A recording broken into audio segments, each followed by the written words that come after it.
लाडकी बहीण योजनेच्या पडताळणीत निकषांमुळे अपात्र जे ठरले त्या महिलांना पैशांसाठी नवी शक्कल लढवली आहे। अपात्र बहिणींनी आता इतर सरकारी योजनांकडे मोर्चा वळवलाय।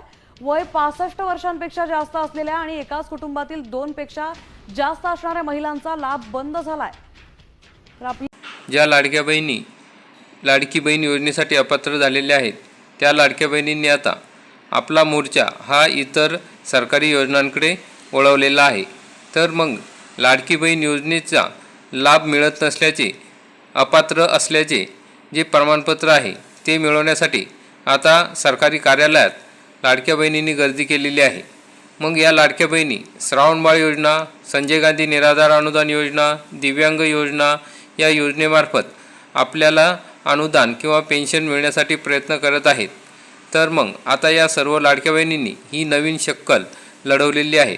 तर या लाडक्या बहिणींना या योजनेसाठी अर्ज करायचा असेल तर श्रावणबाळ योजनेमार्फत अर्ज करू शकतात। तर 65 वर्षापेक्षा वय जास्त असेल तर श्रावणबाळ योजना, विधवा भगिनी असतील, परित्यक्त्या असतील, घटस्फोटित असतील, या महिला अपात्र झाल्या असेल तर त्यांनी संजय गांधी निराधार अनुदान योजनेमार्फत लाभ घेऊ शकतात। तसेच दिव्यांग महिला असतील त्या दिव्यांग पेन्शन योजनेमार्फत लाभ घेऊ शकणार आहे।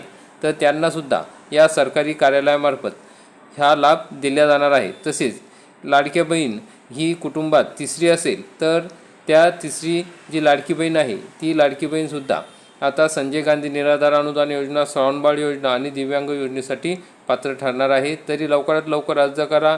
जास्तीत जास्त लाडक्या बहिणींपर्यंत हा व्हिडिओ नक्की शेअर करा। धन्यवाद।